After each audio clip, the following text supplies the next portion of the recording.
Swing and a drive.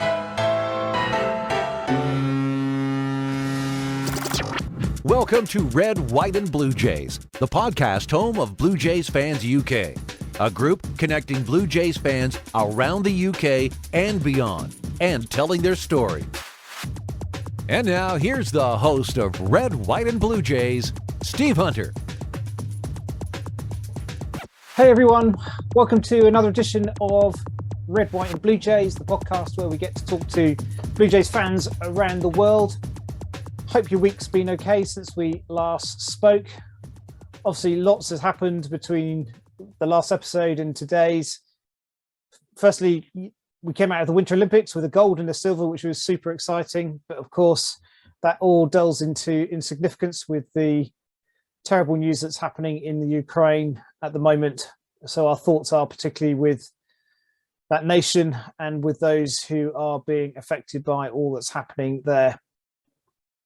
Today, I had the real joy of catching up with Barry Davies. You, I'm sure, remember Barry from his time at Sportsnet and bringing to us some of the most iconic games as part of the team there, particularly in the 2015 and 16 seasons. So this one I was looking forward to, and Barry didn't disappoint. So sit back, enjoy as we chat to Barry Davies. The podcast home of Blue Jays Fans UK. You're listening to Red, White, and Blue Jays. Guys, welcome to another edition of Red, White, and Blue Jays. Really excited about today's episode because we have the legend that is Barry Davies with us. Barry, that is you, sir. Are you not referring to the professional wrestler that has the same name? I don't know him. If you Google Barry Davies, he's usually the one that comes up. Oh, okay. It's funny. When I was growing up, there was a Radio 1 disc jockey who was called Gary Davies. And all I can hear in my head every time I think of your name is his jingle. So anybody who's listening, who's anywhere approaching 50 will know who I'm talking about. But Barry, thank you so much for spending some time. I know it's my pleasure, Steve. This is great. And, I got my brew. And, you are? I don't know if you can see my... Okay, Let It Be. Very good. For those listening, he's got his Let It Be Beatles mug there. Have you got a cup of tea? Are you tea or a coffee drinker in the morning? No, I'm a coffee drinker. I do like a cup of tea once in a while, and I should drink more of it because it's good for you. Yeah. But maybe I'll have my wife put the kettle on once we're done here. Excellent. Good man. Well, thanks so much for spending the time. Today is all about just hearing some Barry Davies stories, hearing a little bit about you. I'd love to kick into a little bit of your music stuff as well. Perhaps we'll do that towards the end because I know that's a big part of your life. But for anybody listening in, just give us a little bit of a flavour of growing up. Where'd you come from? All that sort of stuff, childhood memories before we sort of hit into the Blue Jay stuff.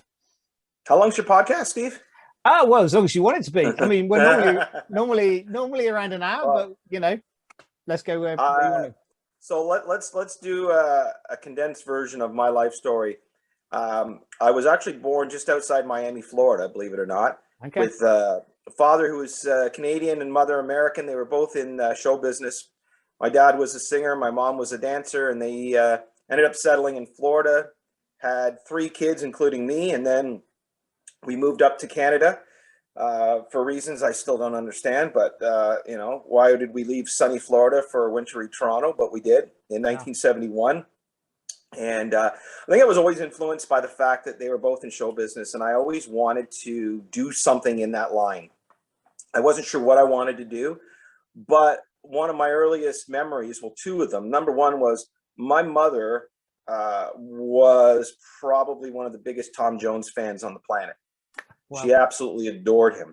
And when I was a little kid, she would put the records on and do her housework, and she wouldn't have to tend to me because I would take the dog's leash, pretend it's a microphone, and I would sing along with these albums. And this was kind of like it kind of knew, I didn't know at that age, but, I was 3 or 4, but my family kind of knew that, this kid has this desire to entertain people. And as I got a little bit older, maybe 10 or 11, my mother gave me a little tape recorder And most kids use those tape recorders to play tapes, but I used them to take around to the park with a little microphone, and I would literally interview kids in the playground and just talk to them into the microphone. You know, I would record my parents when they would fight. I would, yeah. I mean, if I had editing material back then, very grateful about that. Yeah, so I always really wanted to get into something in that field. I just didn't know what. And I stumbled into music when I was 16 because two of my closest friends were musicians, and they used to just go and jam after school. And I said, I'd love to come and watch you guys. So I went and I decided to start singing along with them just for fun. I said, can I join your band? And they're like, sure, we need a bass player. I said, I'm in. What's a bass? And I'd never played the bass before. And within 2 weeks, they taught me a few easy things, and we were playing a house party. And that was it. I mean, I was into music and I couldn't get out of music. But baseball in particular was always my sport. I always was a huge sports fan growing up, mostly baseball, hockey. Later became a basketball fan. Never really got into American football. I mean, I could watch it, but I was never really glued to it. Sure. And I also never really, at that time, I never got into football, British football, right? Again, as I've gotten older, I've learned to appreciate the other sports, but baseball was always my big thing. Yeah. And I remember going to the games at Exhibition Stadium before the Dome was around, and always thinking, oh, I'd love to either be the guy that's cleaning the field or the tarp or something. As I got a little bit older, and then now they're moving into the Sky Dome, I remember taking my wife, who was my girlfriend at the time, and I was probably about 20, 21, and I remember looking into the booth, seeing Tom Cheek and Jerry Howarth calling the game, and I said, one day I want to be in that booth. I want to be in that booth. And a lot of things happened. The full-time job I had at the time, I got laid off. I didn't know what I was going to do. I was 22, 23 years old. My wife said, go back to school. So I went to uni and I took a course on radio broadcasting, and was fortunate enough between my first and second year to get a part-time job, working overnights, pushing buttons, but I was in. And once I was in, I knew that there was no way I was going to get out of this. And I did everything I could, work my way through. And, all these years later, I was able to, move from radio to TV, and lived a dream job for quite a few years, Steve. I'll tell you, that was some absolutely incredible, some of the most incredible moments of my life. But it's also a chapter that I'm now past, and I can look back at it fondly and say there were some great times. And I will tell you, I mean, if I ever got a call saying, we want you back, I would probably give it some serious thought. I do enjoy everything I'm able to do in my life right now, and I enjoy being with my family. But there's just something about being in that camera bay. And, even if it was on a part-time basis, that would be ideal. I think that after everything, the one thing that did me in more than anything was the travel. It was just, it was a crap load of travel. I literally missed seeing my only son grow up, where 1 minute he's a newborn and next minute he's 21 years old. And I'm like, well, how did that happen? So I'm making up for a lot of lost time now.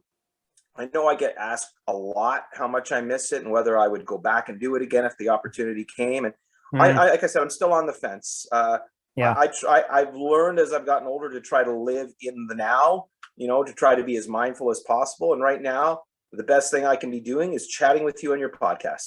Excellent. Yeah, well, we're grateful for it. And we'll definitely dive into some of those memories, because I think certainly a lot of the guys here in the UK probably picked up on the Jays, particularly in that sort of 2015, 2016 seasons. May I ask you? I know it's your show, but sure. I'm dying.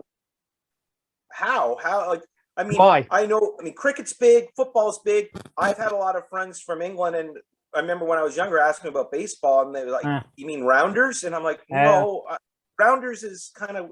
So how did there become such a big core of Major League Baseball fans? I think probably a couple of things. One, access into Canada, and the connection between the UK and Canada is probably stronger than the States in some respect. There's more commonality in terms of ground. Obviously, Toronto's on the East Coast time zone anyway. so it's more accessible. So I think a lot of people that I know follow the Jays because they've had family that have emigrated to Canada, have heard about this baseball thing, and have picked up on it that way. A lot of us, including my story, would be in and around a vacation where I had some friends who had moved to Hamilton and was invited out in '94.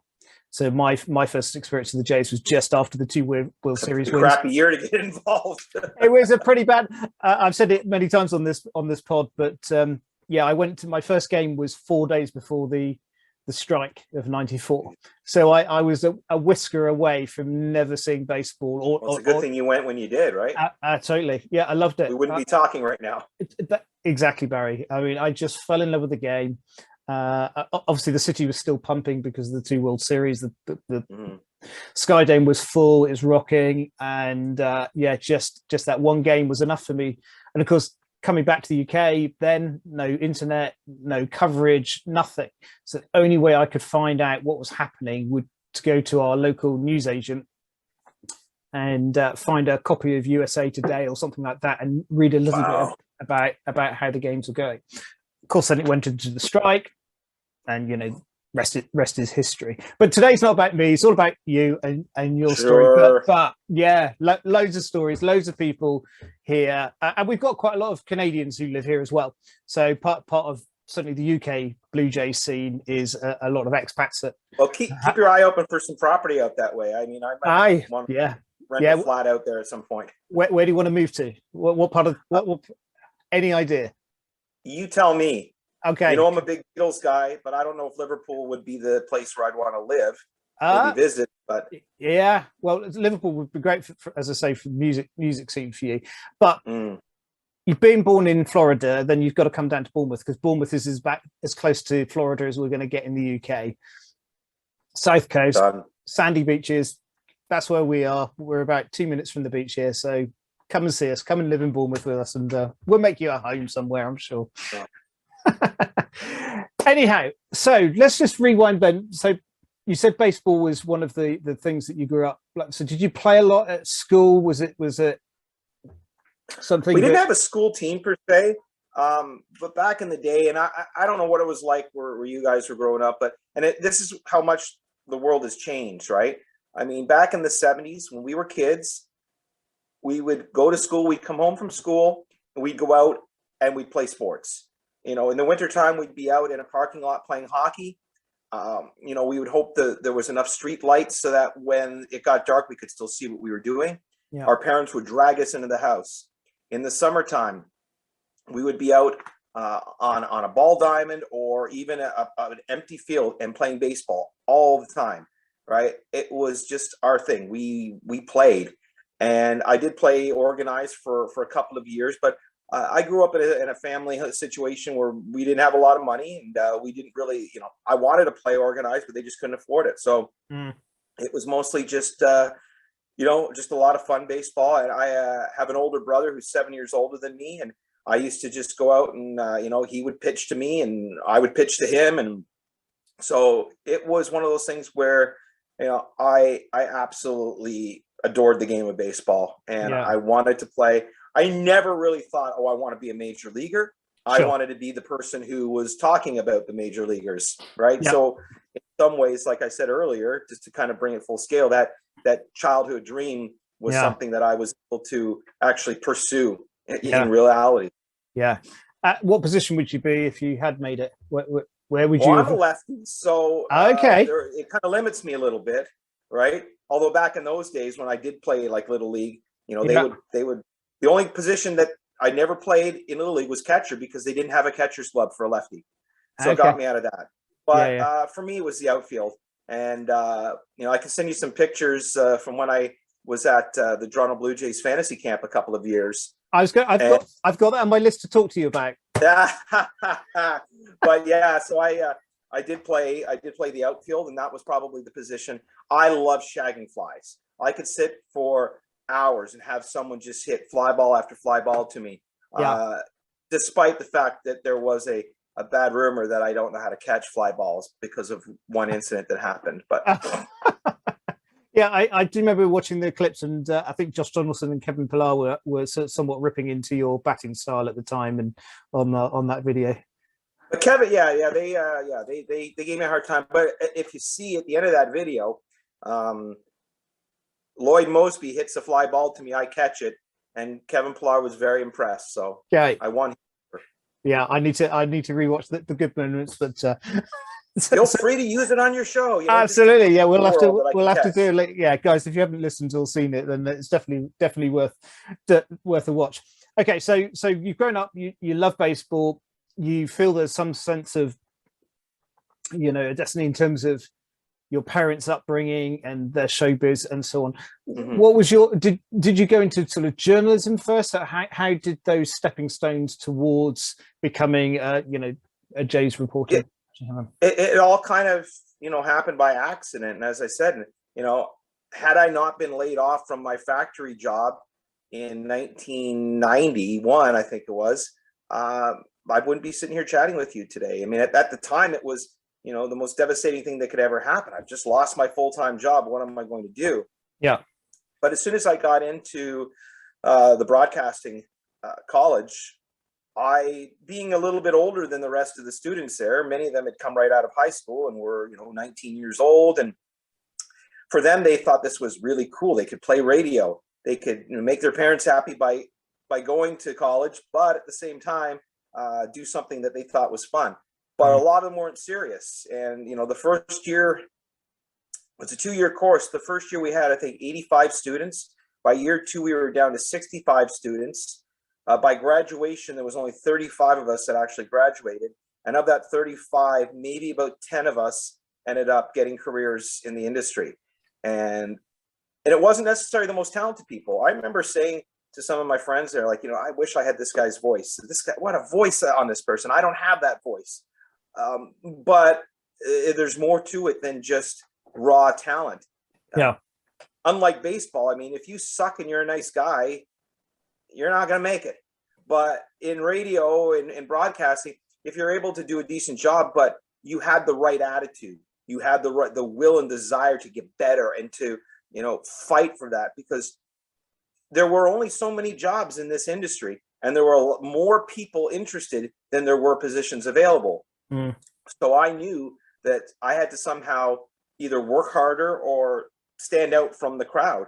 And I've always just been someone that knew that if I needed something or I wanted something, I couldn't just sit and wait for it to be handed to me. I had to go for it.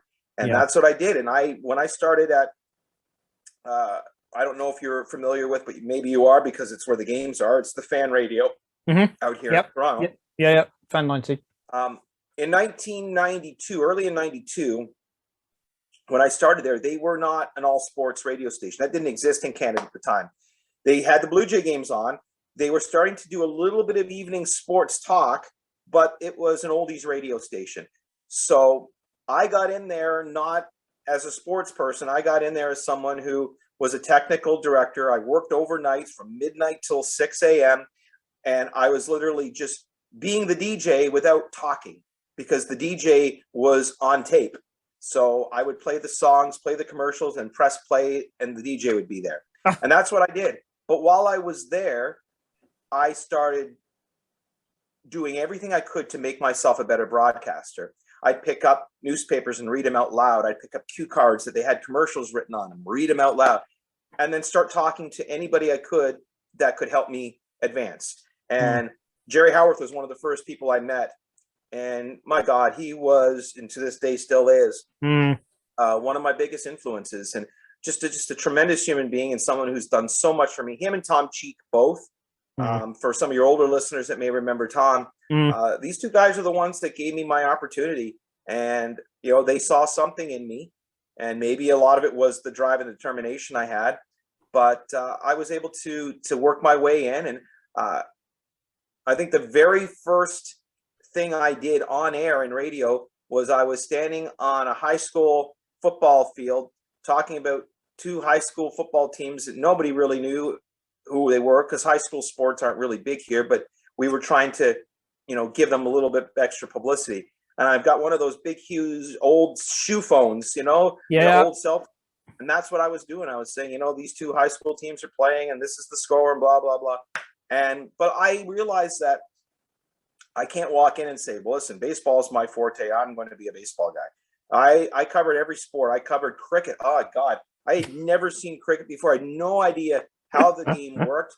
And they send me to this big India versus Pakistan cricket match. Right. And I got there and I sat down with somebody whom I knew that had covered cricket. I said, okay, give me something. Yeah. Overs, unders, wickets. I know baseball, you're hitting the ball in the wrong direction. What's going on? So, I just did anything and everything that I could to become better. And as time went on and opportunities presented themselves, we need somebody to go down and stick a microphone in front of Cito Gaston before the game. I'll do it. Yeah. Well, you're not going to be on the air or anything. You're just basically, I'll do it. And that's what I did. And, lucky enough, that was 1992, which was a pretty damn good year in Blue Jays land. And then in September of that year, just in the midst of that playoff push, they go to all sports format on the radio station. So now I go from working overnights to working a day shift, pretty much still doing the same thing. But now I'm working on the board with a real live talk show happening and volunteering to do stuff on the side. And then they win the World Series, and then they win the World Series again. And I start building up some more. But I did a lot of hockey coverage. I was part of the Toronto Raptors coverage for many years. Yeah. And I loved radio. There was so much about radio that I absolutely loved. But it didn't pay very well. And my dream was always TV. Right. So, but I kind of bided my time, and I knew that, you only get one shot at this. You're going to work, and when you feel you're ready to, and I'm talking about myself, when I felt that I was ready to present myself or submit an audition, then I would do that. Yep. And it was really by accident again, because after 11 years at the Fan, another radio station started up in Toronto, another sports radio station, and they started grabbing people from the Fan by offering them almost double what we were making. And offering us some wonderful things. And I remember saying to my wife, when they offered me a position, I said to my wife, I said, this seems too good to be true. And she goes, well, most times when things seem to be too good to be true, they are too good to be true. I said, I know, but I got to go for it. And I went for it. And I got doing a lot of incredible things. I was able to make a lot more money than I was making at the Fan. They gave me a car to drive around. It was wonderful. But the radio station wasn't handled very well. Their overall format, instead of going up against the Fan, they decided we're going to make ourselves a national sports station. We're going to have affiliates all across Canada, and we're not going to just be Toronto based. Okay, well, that's fine, but people in Toronto don't want to hear about Manitoba's, minor league hockey team, but people there want to hear it. And unlike the States where you could talk college sports all day and people are listening all over, it doesn't work in Canada. People are very much, I don't know if Canada is so much an overall sports town or sports country as it is the loyalty to their team. So It didn't work. So 17 months after this thing went on the air, it got yanked off the air and we were all unemployed. And thankfully, somebody I know that had worked with me had left a few months earlier, went to Sportsnet to work as a producer and said, they're looking for someone. Get me a tape. And so I submitted a tape. They were looking for someone to follow the Toronto Maple Leafs for the entire season. And I said, okay, I've covered hockey before and haven't done it in a while, but hey, full-time gig's a full-time gig. Yeah. And I was fortunate enough, they called me in and I got the job. And that first year I was at Sportsnet, I covered all 82 Toronto Maple Leaf games, practices on the off days, and then an entire playoff run. And right after that season, I was definitely burnt out, but I was, keen on doing it for another year. Then there was a lockout. So hockey was done. So I jumped over to do basketball, but I still love baseball. So they didn't put as much emphasis on basketball as they did on hockey. So I had more spare time to cover baseball. So I would, when I was doing hockey, it was hockey from the beginning of training camp to the end of the Stanley Cup playoffs, and then 3 months of nothing. I just had vacation. Once I moved into doing basketball, then I'm working all year round. and I'm able to go start doing baseball. And that's where it just happened. And then they decided Rogers bought the Blue Jays.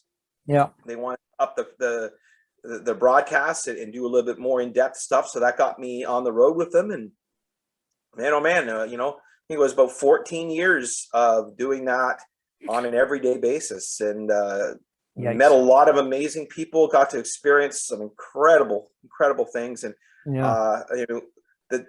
what better 2 years to go out than 2015 and 2016, right? Yeah. So how long were you doing the on-field stuff?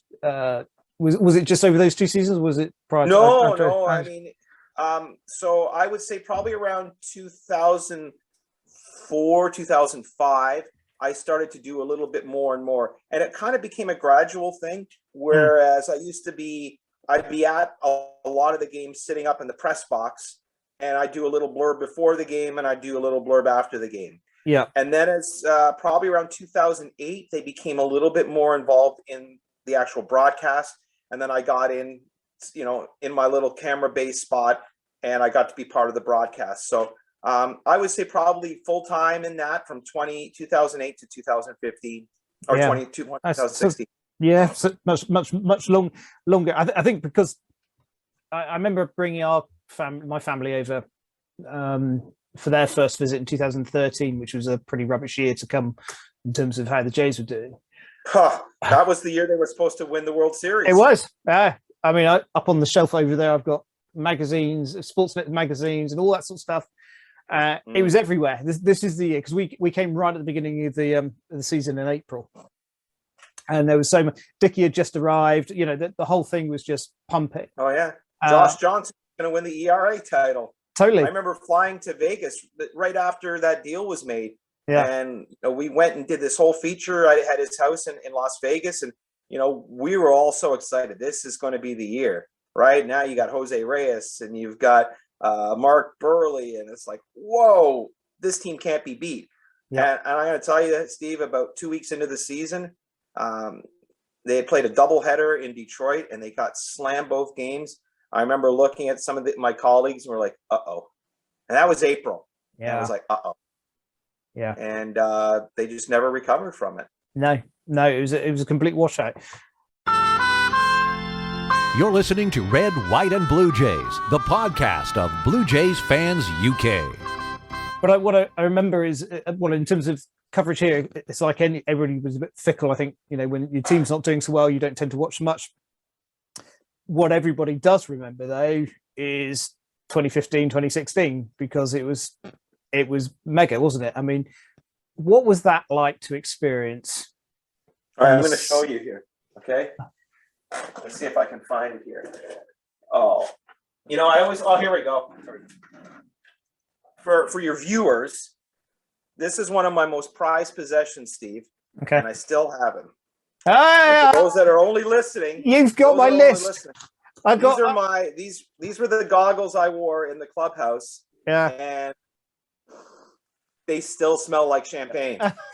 Okay, there's still the smell of champagne. And of course, I had to take this hat too. I saw that. Yeah. These are great memories, right? I mean, I remember when that season started, and I think my thought was, they're an average team. They're okay. Right around the All-Star break, they were a 500 team. I think a lot of fans were calling for Alex Anthopoulos to be fired. I think there were people in the Blue Jays organization that were already kind of putting that plan into place. They were looking for other people. They were interviewing other people. And Alex knew. And yet somehow they gave him the autonomy to make some moves at the deadline. Yeah. And I think that in some ways they thought, and again, I don't want to speak for ownership or the upper management, but I think there may have been a part that said, we're going to let Alex make these moves. And if they don't work, then we've got every reason now to put the final dagger in him. Yeah. And he makes these moves, and all of a sudden things turn around, and they turn around fast. And I had actually gone away for a week on vacation, the day of the trade deadline, right around the trade deadline. And the last game I covered before I went on vacation, there may have been about 18,000 people at the games. It was quiet. I remember players would always say, it's so weird being able to sit in the dugout and hear conversations. And that's what it was like. And then all of a sudden, and I think, specifically Tulowitzki and Price were the names that really kind of like, whoa. And all of a sudden there was this electricity in the air. All of a sudden they started winning. And it went from 18,000 to 22,000 to 25,000 to 30,000. And now we're in the middle of August and the place is absolutely electric. Sellout crowds. It was just like the early 90s, but different in some ways because there was a lot more technology. And so a lot more people were doing different things. And it was just so incredible. And seeing the team make the run that it did, would have loved to have seen them go further. But hey, considering it had been since 93, since they were in the playoffs, we were just thinking this is the greatest thing in the world. Then 2016 happens and go figure, they do it again. And, both times they fell short. And I know I've spoken to a lot of the players from those teams and, they can look back and say, if we had only done this or if only this had happened and, we got that call, everything could have changed. Sure. I think they were good enough. I think they were better than, at least I think they were better than the Cleveland Indians in 2016. Kansas City was pretty close. Kansas City had their three guys in the back of the bullpen. And if you didn't have a lead before that, you were probably pooched. But it was incredible to see. The guys were just so, for the most part, pleasant to be around. And it was just exciting to be on the field and for me to be in that clubhouse and to be part of that celebration. I mean, here I was now, I just reverted back to that little boy who always wanted to be involved in baseball. And here I was in the middle of the clubhouse having champagne poured on me like I was one of the players. And for me, I always wanted to give the viewers, and this was really important to me, a sense that they were there. I wanted to give them, make me the in-between to help them relate to the players and know them as people. And it meant so much to me to get texts and emails and whatever from fans saying thank you, because it really made me feel like I was a part of that. And that's all I wanted to do. I never wanted to be this big shot, reporter guy. I just wanted to be one of the guys. And I loved every bit of that, Steve. It was pretty awesome.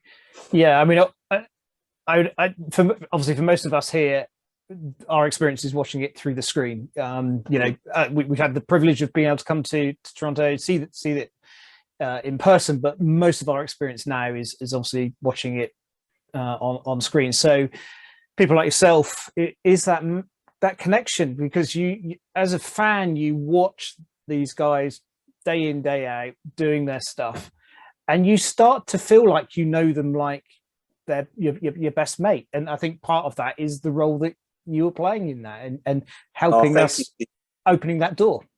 That makes me feel like it was all worth it, because more than anything, that's all I ever wanted was to give the viewers that opportunity to be a part of it as well. And and the one photo or video memory that I seem to get more comments from than ever is my reaction to Jose Bautista's Batflip home run. Because, as a reporter, I'm supposed to be prim and proper and get my tie all straight. And I stand there with no emotion on my face. And whether it's a home run or a strikeout, I just sit there and go, okay, I make my nose. But when that ball left, I was that 10-year-old kid who was this big Blue Jays fan. That was 20 some odd years since they had been in the postseason, all built up. When that home run went out, I just let it all out for a brief second. And then I collected myself and, okay, nobody noticed that. Okay, I'm good. And of course, everybody noticed that. Unfortunately, there's a lot of people that have a picture on their wall with his doofus in his suit like this as the ball's leaving the ballpark. High-fiving a cop. I'm just having a quick look to see. I've got Chris Ripley, who's from Calgary. What a fantastic artist Chris is. He's brilliant. And I was just having a look at the Batflips. I don't think he's just cut you out of that one, so you're not on my wall, unfortunately. But maybe I'm going to dig that. Okay, I'm gonna have to talk with Chris. Yeah. It's just the way he's cropped the photo, or cropped the drawing to do that. That's okay. I'll forgive him. I mean, I was going to talk to you a little bit about the Batflip game. I know we've covered it a lot, but you bring a completely different perspective to the rest of us. You know, for us, it was 2:30 in the morning. Oh. It felt like 2:30 in the morning in Toronto. I'm sure. I mean, leading up to that moment, of course, it was chaos, wasn't it? You know, in terms of all that happened, in terms of, you know, Russell throwing the ball back and hitting Chu's bat, and nobody seemed to know quite what the rule was. Was it alive? Was it what was it like? Because it felt quite volatile watching it on screen. Yeah, and for the people that were there, it's even worse, because at least people watching at home, and me, because I've got my earpiece in, I can hear the broadcasters trying to explain what could possibly have happened. But even then, we were unsure. You know, John Gibbons had no clue. And people were like rifling through rule books and going, hang on a second, where you know, we had no idea. But the fans there, they had no idea what was going on. So they react with anger. And things were flying onto the field. And I remember standing in the camera bay, and I had a clipboard in my hand with notes on it. And I put it over top of my head because I said, I'm going to get hit with a can of beer. I'm going to get hit with something. Yeah. And we were all starting to go, this is going to get, like, we're going to see a riot here. I mean, all it's going to take is one angry fan that has, you know, a knife or a knitting needle or something. You know, I picture some 85-year-old person with their knitting needle going, how dare you, you know. It was really scary. Yeah. And, you know, eventually, you know, people calmed down. Thank God that it didn't take very long after the game resumed for the Jays to come back. And again, this is where Jose Bautista, for everything he was as a player, and while he used to take his frustrations, and a lot of times it would become a negative for him. We saw him pretty much blow his arm out trying to throw a Delman Young of the Baltimore Orioles at first base from right field, because he was just so angry. Mm-hmm. But the other thing he could do was he could channel that emotion into something positive. And when he stepped up to the plate, I think he knew he was going to do something big. He had this ability to rise to the occasion.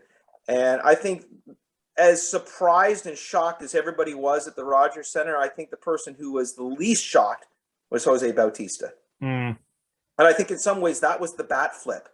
It wasn't like, oh my God, I don't know. It's like, yep, I did. Yep. Yeah. You know, and call him egotistical if you want, but in a game like that, if you don't believe you're good, you're not good. Sure. Yeah. And I think that emotion, oh wow, it was pretty incredible. And you know, it's funny because, you know, the next year, and it kind of gets buried a lot, unfortunately, is Edwin Encarnacion's home run against Baltimore in the wild card game. Yeah. And I mean, that was in some ways a more impactful home run than Bautista's. Yeah. Right. And we don't talk about that as much, but it was, I think, what made that game. And, you know, I remember I had R.A. Dickey on my podcast, and he remember him saying that, you know, one thing I've learned about baseball, and he goes, I've been in this game many, many years. And just when you think you've seen everything, you'll see something that you've never seen before. And he talked about how surreal that moment was, and how it just, you almost thought, if you believed in a higher power, if you believed, you know, in positive energy, something weird happened. And it wasn't the bat flip, and it wasn't even Russell Martin hitting Shin-Soo Choo's bat. It was one of the best defenses in the American League boot 3 consecutive routine ground balls. I know, unbelievable. It's like, how is this happening? Yeah. Like, why is this happening? And there was just something in the air that day, Steve, that it was all the cards were lined up for the Blue Jays to make this miraculous comeback. Yeah. Yeah. I remember saying to my daughter, who stayed up with me that night to watch it, after Russell Martin threw the ball back and all that ensued, just, we cannot lose the game on that. I mean, I was just pacing around our living room. We cannot lose on that. And Imagine how Russell felt. Totally. I mean, we can see him, can't you, on some of the clips after Jose's hit the ball out of the park. You know, he's putting his hands up and, you know, thanking whoever that he's got out of that hole. But yeah, I mean, crazy stuff. What was it like interviewing John Gibbons then? When? That night or anytime? Anytime. Gibby, he's his Wow. own man, isn't he? He really is. And the funny thing is, you know, there were rumors out here in Toronto that John Gibbons had issues with me and they didn't like me. And whenever I tell him that, we would have such a laugh. He goes, my God, if I didn't like you, I'd never talk to you. The fact that I tease you and give you a hard time is because I like you. Yeah. And we always would. And it took me a while to be able to give it back. Yeah. And once I started to be able to give it back, then it just changed everything. But Gibby is just a real person who, you know, had baseball knowledge. He played the game. He wasn't great, and he had a lot of injuries. And, you know, some will say that he wasn't the most strategic manager out there. He wasn't the most astute baseball person, but what he knew how to do was to put people in a position to succeed. And whether it's how he did the lineup, how he controlled his pitching staff, there were a lot of things. Now, I will say, and I even brought this up to Gibby, I think he got a little panicky in that Kansas City series and made a few moves that maybe he regrets making. Like when R.A. Dickey was cruising in a game as a starter and he pulls him after 4 innings or 5 innings and puts in David Price and Price gets let up. There was no reason to pull R.A. Dickey. But again, you make mistakes. Sure. And the nice thing about Gibby too was that he would own up, right? He was honest. He wouldn't BS. He would tell it like it is. And every conversation with him was fun. I mean, you'd sit there and talk to him on camera, and he'd have like barbecue sauce on his jersey, and you know, he would have, you know, mustard stains on the corner of his mouth because he'd just have a hot dog. He'd be holding back burps because he'd be drinking a beer and he'd be talking. You know, he needs to burp real bad, right? There was no one like Gibby. No one like Gibby. And one of my favorite people to talk to, and one of my favorite people that I've ever had to deal with. And I was so happy when he came back because we all missed him as a person. You know, reporters can say what they want, say it's all business, but everybody loved Gibby. Yeah. One of my little memories was my last game that I saw live in Toronto was Gibby's last home game at Rogers. So that was nice to be there for that moment. I think we played the Astros that day, and we all knew it was his last game too. Yeah, it was sad times, and I think, you know, for Charlie coming in, obviously there's been a lot of comparisons in terms of the opposite ends of the scales in terms of personality and style and all those sort of things. We'll talk about the 2021 team in a moment. I just wanted to one last memory back from sort of 15 to 16. Kawasaki. Discuss. Nori Kawasaki. You know, I ended up developing a great relationship with him, and thanks to Nori Kawasaki, a few of the interviews I did with him were like viral in Japan. You know, I looked on YouTube, it's like over 1 million views. This is insane. How did this happen? And I wasn't even the first one to ever do an interview with him on the field. That was one of my colleagues, Arash Madani, because I was off that day. And when he hit the big home run, and I'm like, when I saw that interview, I said, okay, I need to talk to this guy more often. And we had such a great time. He was always, and the thing is, he would always be really worried after we do an interview that he was too funny. Because he said if his mom and dad watched it and they saw him being funny, he'd get in trouble for it. Sure. And again, maybe he was making that up. I don't know. But he seemed pretty sincere about that. But my favorite memory, and I did a number of interviews with him, but probably my favorite one was when we were in the clubhouse after they clinched. I think it was in Baltimore. Yeah, it was in Baltimore. And I started asking him a question, and he told me, I need to rephrase it in Japanese because he's too drunk to speak English. And he said, Kawa, too drunk. Kawa too drunk. And and I remember when his baby was born, and he was so proud of his baby, and being born in Canada. I always called him a Canuck. Oh, my little Canuck, right? Yeah. Just a really, really great guy. And when he left, I remember in 2016 when I covered the World Series, and he was part of the Chicago Cubs organization. He wasn't on the playoff roster, but they had him in the dugout. They wanted him in uniform with the team because he had that presence. He had a way of building him up. You know, if he was a better baseball player, man, it would have been so awesome. He would have had an incredible career. And he wasn't terrible. He wasn't terrible, but he was just average. He was an average baseball player. He was more valuable to the team because of what he brought into the clubhouse than what he brought onto the field. Yeah. But he always played his ass off, though, too. I mean, he never dogged it out there. He always ran hard to first. He always ran for every ball. He would always do, if they needed a bunt, he would try to bunt, right? He would do what was needed to be done.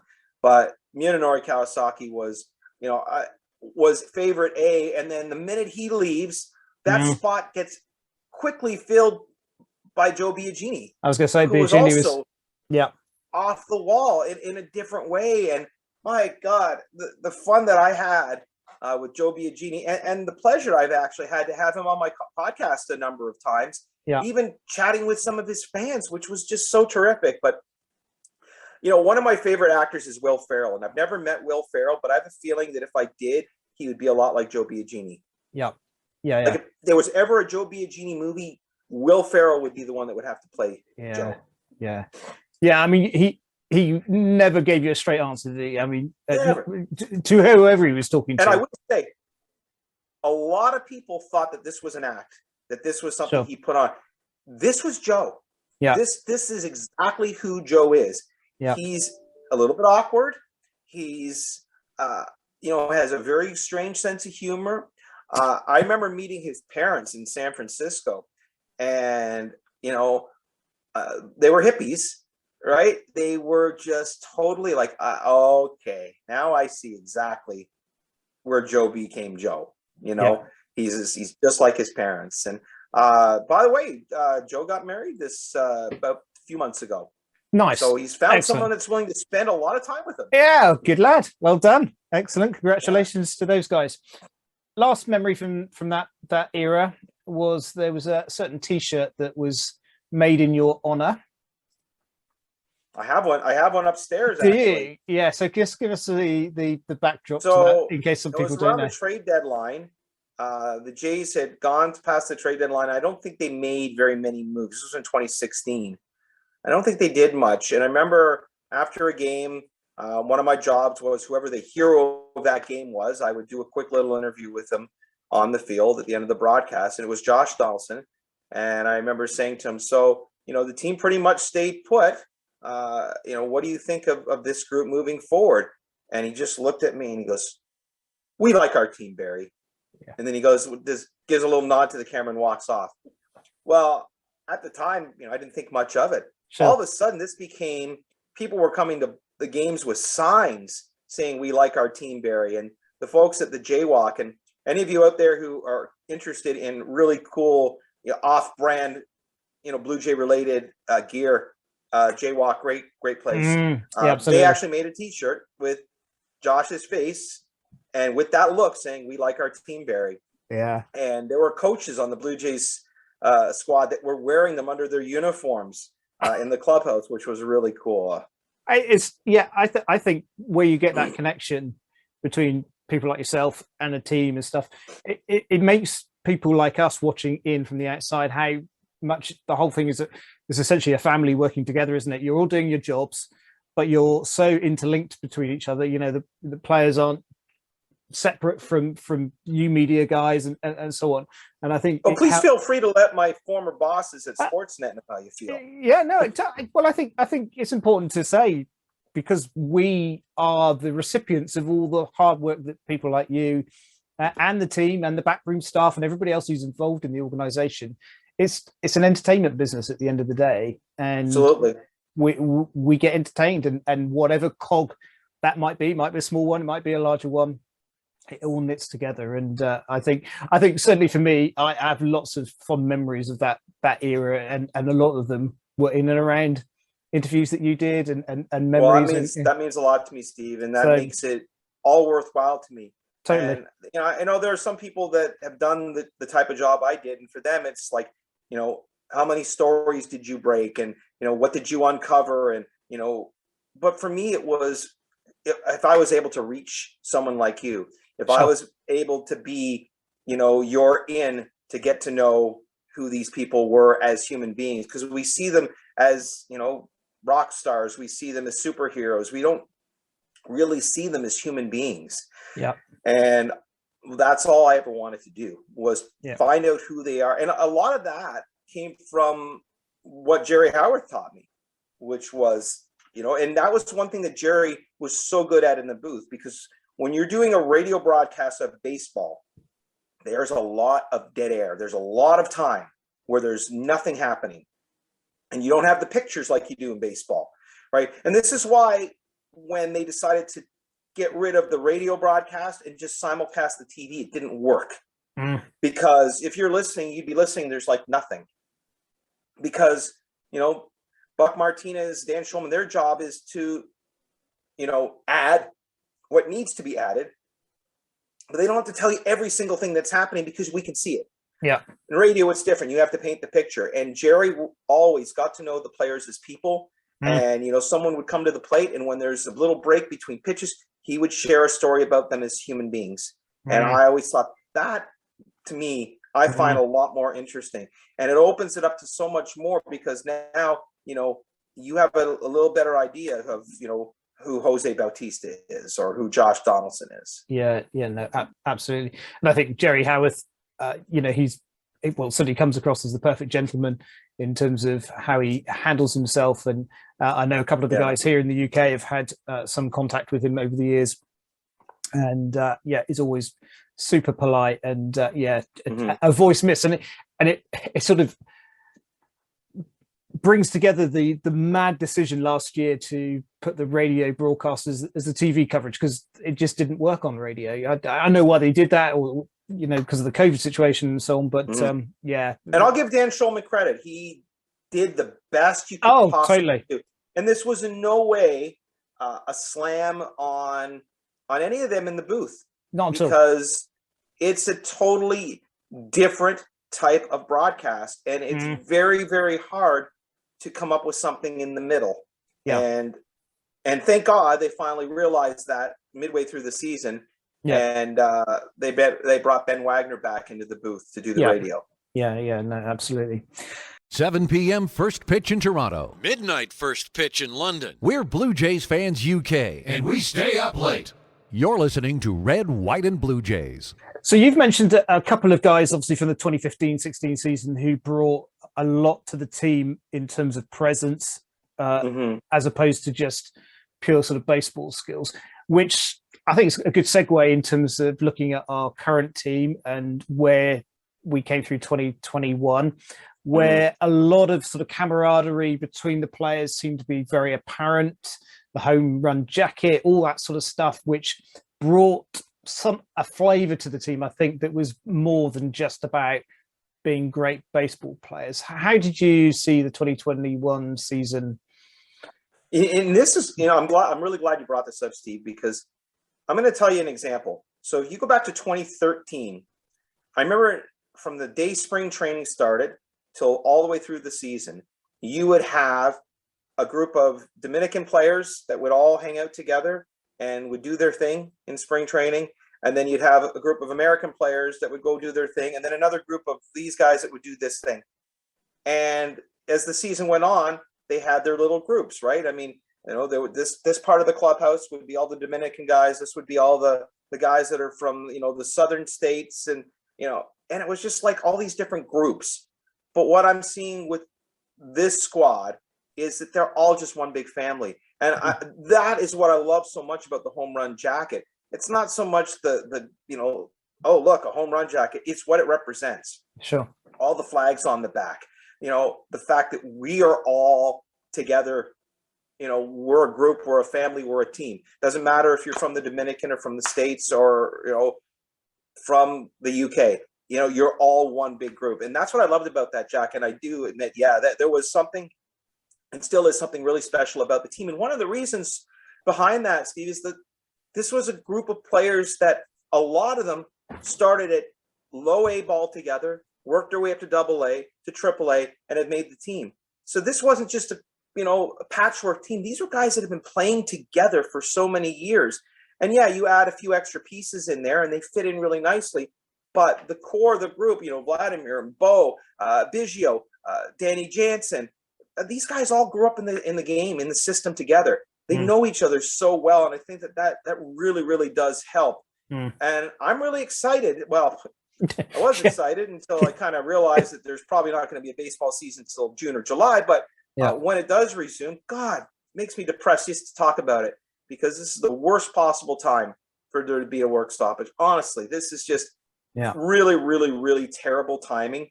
And they've got to get their heads out of their asses and get this thing settled, because we as a society, with everything we've been through for the last 3 years with COVID, we need this. This is really good for our mental health, to be able to watch baseball, have an escape, have some sense of normalcy, know that we can go to a ball game, or we can turn on the TV and watch the game.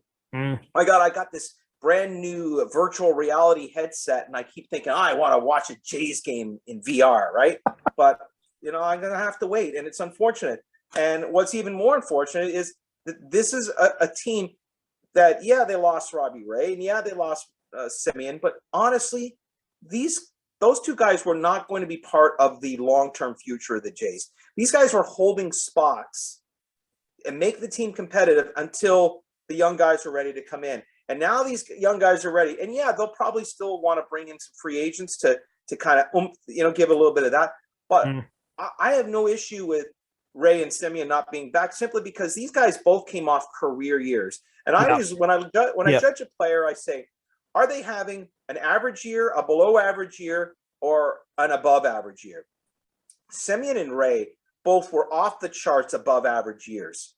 The chances of them being able to repeat that are pretty slim. And even if they did next year, then what about the year after that and the year after that? Because they're signing these long-term contracts. And now you got all money tied up in these two guys that aren't part of your real future, instead of spending that money on people that are going to be the group. Extend Vladdy, extend Bo, sign a young player that wants to be a part of this organization for the next 10 years. Yeah. I mean, I think you're absolutely right. It's an exciting core. I think what's exciting for me is that the vast majority of them are coming back. So I think everything that got built up through 21, we're going to see played out into, hopefully into 22 at some point. What was your feelings on the last day of 21 season? Were you excited, disappointed? How did that emotion sit with you on that day? Yeah, it's a little of both. I think that a lot of my friends were a little bit surprised with how I was taking a positive spin on it, because it's disappointing. You want to see them go on, you want to see them make a run, but I also knew that this is not like, the 2016 team.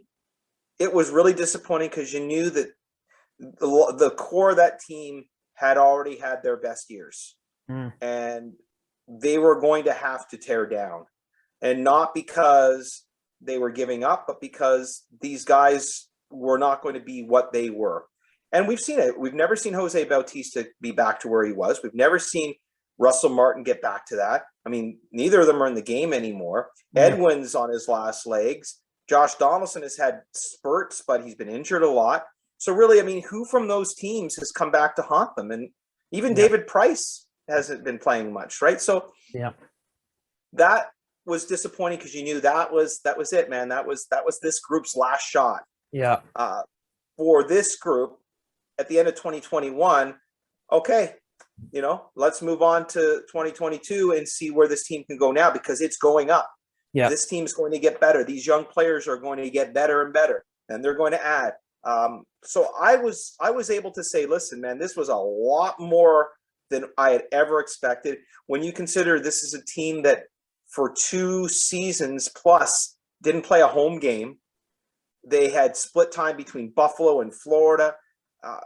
They were playing, technical home games where their crowd was more than split. It was like the Blue Jays going into Seattle and what it was like for the Seattle Mariner fans to know that they're being outnumbered by Blue Jay fans. Sure. That's what it was like for the Jays for those years. So you definitely have to cut them some slack for that because there's a lot more to it than I think a lot are giving credit for. Bottom line is this team is loaded with young, exciting talent that have their best years still ahead of them. So the only thing stopping them now is bloody lockout and greed for this money that both sides seem to have. Yeah. Well, let's hope something happens soon. I don't think it will happen soon, but let's hope, certainly this year that we get some sort of baseball, even if we have to put up with a shortened season. But I know we're desperate to see it. We're sort of coming towards the end, Barry. Thank you so much for your time. So what I've done with every guest, I've just got final 10 questions, which we're going to do, which will cover sort of rapid fire sort of stuff. And then we'll close out. We'll just hear a little bit about your music stuff and what you're doing now before we say goodbye. But favorite player from 21? Vladdy. Okay, that was nice and short. Favorite player of all time? Favorite Blue Jay player of all time? Yeah, Jays player. Yeah. Okay. Jesse Barfield by far. And, I grew up watching, from the beginning, from 77 on. And when Barfield, Bell, and Mosby started out as an outfield, that was the most incredible thing. And here's a cool little story. So I was 16 years old. I had my first part-time job. And I was working in a shoe store at a mall. It was in the suburbs. And a lot of the players kind of lived in the suburbs back then. And one day I come out from the back of the stock room, and there looking at a pair of shoes were Lloyd Mosby and Jesse Barfield. And I sold a pair of shoes to Lloyd Mosby, and it was the most incredible thing. Wow. And what brought everything full circle was when I had the opportunity to be part of the Blue Jays broadcast and they started bringing the alumni in, I started to get to know these guys and I got to become friends with them. And then I got to be part of the fantasy camp. And now, I chat with Jesse, I chat with Lloyd, and it's very surreal for me because, in some ways, these are the guys, these were my heroes. And now I'm able to chat with them.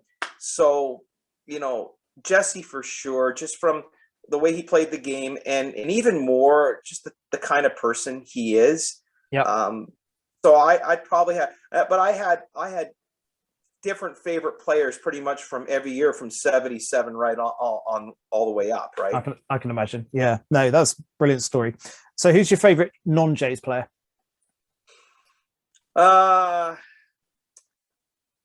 Well, I grew up loving the Cubs and I grew up loving the Reds. Okay.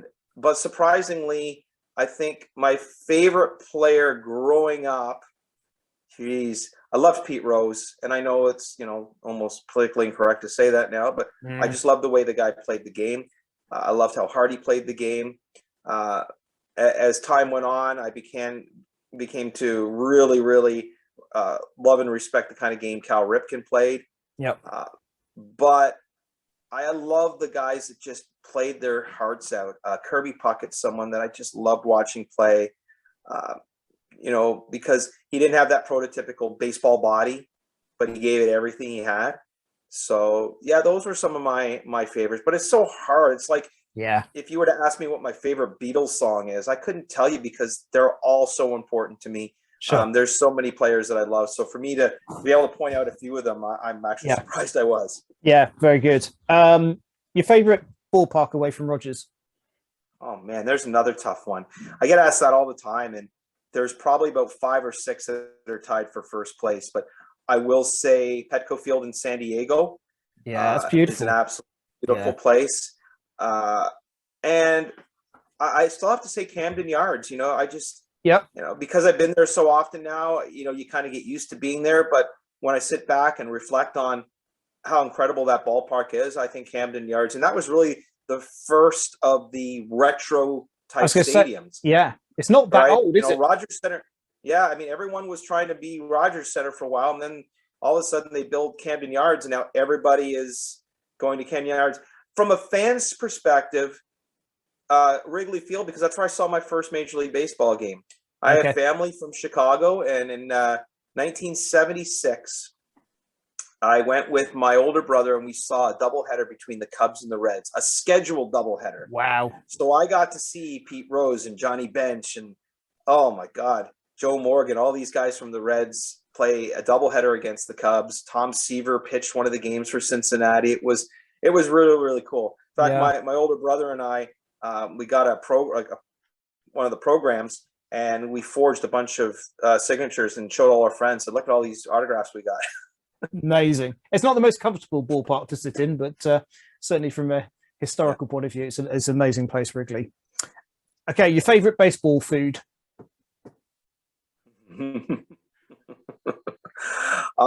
This is high questioning, Barry. You know, foot long hot dog. Okay, foot long. Oh yeah, good stuff. Yeah. Okay, and your favorite drink to go with your hot dog? Well, you know, I like my beer, but not when I'm at a ball game. I never liked to drink when I was at a game for some reason. So for me, it would just be a big thing of Coke. Okay, nice and simple. Day game or night game? Day game. Day game. Go on then. Why? I love the sun. You guys don't get much of it, but you know, I love the sun. Okay, that's fair enough.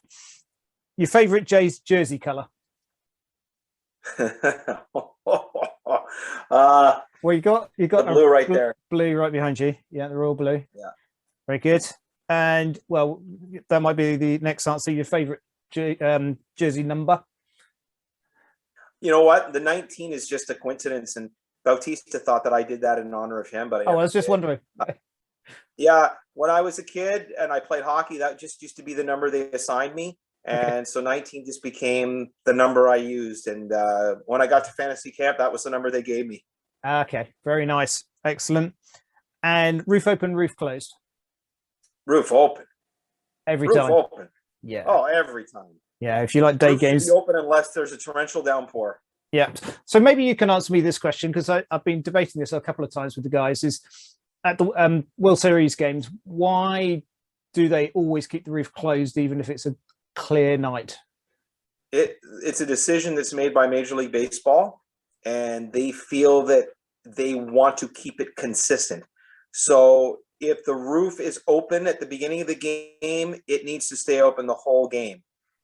They don't want to change the conditions midway through. So they felt the easiest way to do that time of year where the weather was cooler, whatever, is just keep the thing closed. I hated it. I hated it. Yeah. We always used to say, come on, please open the bloody roof, right? It would be open for batting practice. Yeah. We'd all get excited saying, it's got to be open. And then it would close. Yeah. One of those mad decisions.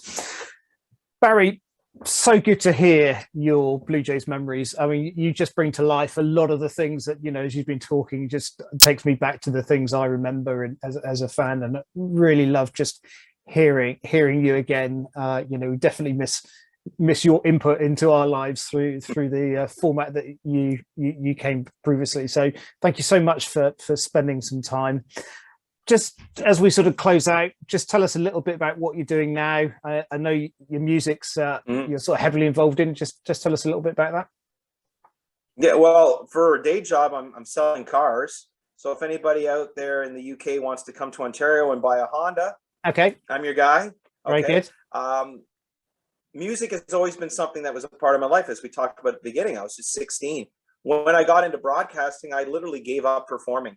In fact, I didn't even think I picked up a guitar for many years, but it was over 25 years between performing on stage. And what got me back up was my son at the time. I think he was 8 or 9 years old. He was taking drum lessons. And at the end of their year, all the students get to go to a club, set up, and they had a band made up of the teachers, and they could play a song with the band at a nightclub. And my drum teacher, my son's drum teacher was also my podcast host, Matt McFarlane, at the time. And Matt said, why don't you come up on stage with your son and play the song on guitar? I'm like, no, I couldn't do that. Yeah, do it. So I picked up my guitar, started learning, and I went up on stage and I played Highway to Hell with my 8-year-old son. And Amazing. When I was back on stage, it hit me and went, oh my God, now I remember what I love so much about being on stage and performing. Yeah. And a few weeks after that, I'd watched the documentary on Tom Petty, and I always loved Tom Petty, but after seeing the story, I said, I want to play his music. So I sent out just a request on Facebook. I said, does anybody want to get together and jam some Tom Petty songs? I'm thinking about putting a band together. First person that reached out to me was the guy who played guitar for me in 1986. And we'd spoken once in a while, but we weren't seeing each other or hearing from each other very often. I'd love to do that. Boom. And then we get him. And then I get Matt to play drums. And next thing you know, I've got this Tom Petty tribute band going. And, if it weren't for COVID, we'd still be going strong. But we're now getting back at it. We've got a big outdoor festival we're playing at the end of March. And I'm a little afraid because it's still going to be a little chilly. I was going to say, that's going to be a bit cold. Yeah. But we're just thrilled to be back. Great. So that was band number one. I was also a big fan of the Cars growing up, and I know the Cars had a huge following in England. They were at one point bigger in England than they broke in England before they broke in the States. But I always loved the band. And in 1984, they put out their album Heartbeat City, and I was in grade 10 maybe at the time. And a friend of mine who was a musician, he was a big Cars fan too. He said, "Hey, let's you and I put together a Cars tribute band." I said, "Oh, I'm in a band and we're going to make it big. So I can't leave this band because, we're going to be rock stars, but thank you for your offer." And of course we never became rock stars. And all these years later, I finally lived that dream and I put together this Cars band. Unfortunately, my buddy who pitched the idea to me had passed away maybe 3 or 4 months before we put the band together. So we never got a chance to see us, build it to fruition. And we're just starting to perform again too. We've got, our first post-COVID gig coming up on the 4th of March. I don't know why I'm like advertising this like someone's going to hop on a plane and come out with this. But, if you ever are in Ontario. We got people in Canada who listen in. So, during COVID, the guy I became really good friends with and doing a podcast with, Tom Forth, we just decided during COVID, because we were already in each other's bubble, we just started playing Beatles songs together acoustically. And that grew into what we call Nowhere Men. And as we speak right now, we're opening for a band that was big in the 80s. Well, it's just 2 of the members of the band. They were called the Romantics. Yeah. And they had that song, What I Like About You. And they're performing tonight and we're opening for them, doing our little Beatles duos thing. Hey, nice. Yeah, so what I'm going to ask you, Steve, do a little research, find out some clubs that are interested in, either a Petty or a Cars or a Beatles. Well, probably not Beatles because, we'll get our asses kicked out there. But Cars or Tom Petty. Okay. And, get us 2 weeks worth of gigs and we'll be on a plane. And I'd love to tour. Come on. Yes. Guys, if there's anybody out there linked into the music industry, particularly, get Barry books. Yes, we should please. We should get that out and out on social media and see what we can do for you. But that's right. Totally. Barry, thank you so much for your time today. It's great to hear you again, as I said, and really enjoyed just hearing your stories and your memories. And is exactly what this pod is all about: is hearing life from your perspective. And you certainly brought it in a multicolored way today. So I thank you so much. Thank you. I really appreciate it, Steve. And, I was telling you before we began that, for the last year or so, I've been starting to put together my stories to write a book. And it's been months since I've actually gotten into working on it. It kind of go in phases. But I think chatting with you today has kind of rekindled a lot of those memories. So I have a feeling that I'm going to be back on my laptop in the next couple of days working on that book again. Yeah, do it. I'm sure there'll be a lot of people, certainly from here, that would be delighted to read some of those stories again, because I'll bring copies when we come for our tour. Absolutely. Signed copies. Brilliant. That's Barry, right. Just reminding everybody where they can still find you. Obviously, you've got your pod and bits and pieces. Just give us a few of your social handles. We haven't done a new pod in quite a while. I've just my life's been so busy, and but we have all of our episodes that are still up at We're on Spotify and all the places you get, podcasts, iTunes. Out of the Park. There's tons of episodes that we've done. We've spoken to Blue Jay players from pretty much every era out there. And again, this is stories about them as people. And whether it be, Jose Bautista or Chris Colabello or Devin Travis or Lloyd Mosby or any of the Blue, like we've spoken, and Gibby, many times Gibby, and Joe BG. The one on my list that I still haven't been able to reach is Nori Kawasaki. And somehow it's still my goal. If I can get Muni, I'm bringing the podcast back, and that's going to be my first episode. Totally. Yeah. No, I've listened to many of your pods, and they are brilliant. So guys, that's very kind of you. But you find me on Twitter at Barry Davis _. Apparently there's another Barry Davis that took my handle, and he won't give it up. He's like an 82-year-old guy who never tweets, and he won't give up his handle. So I'm underscored. Yeah, absolutely. Go find Barry. Thank you so much for your time today. Love chatting with you, Steve. This was a blast. Anytime. No problem, guys. I hope you enjoyed that episode with Barry. Please do keep in touch. We'd love to hear anybody's stories about the Blue Jays. So don't forget, you can get hold of me in the usual places. All the details are at the end of the pod as usual. But for now, thanks so much for listening, and we'll catch up with you soon. Take care. Bye. The Red, White, and Blue Jays podcast is a production of Blue Jays Fans UK. If you've got a Blue Jays story to share, let us know. Email us at bluejaysfansuk@gmail.com. And follow along on Twitter and Instagram at Blue Jays Fans UK. I'm your announcer, Jim Langton. Thanks for listening.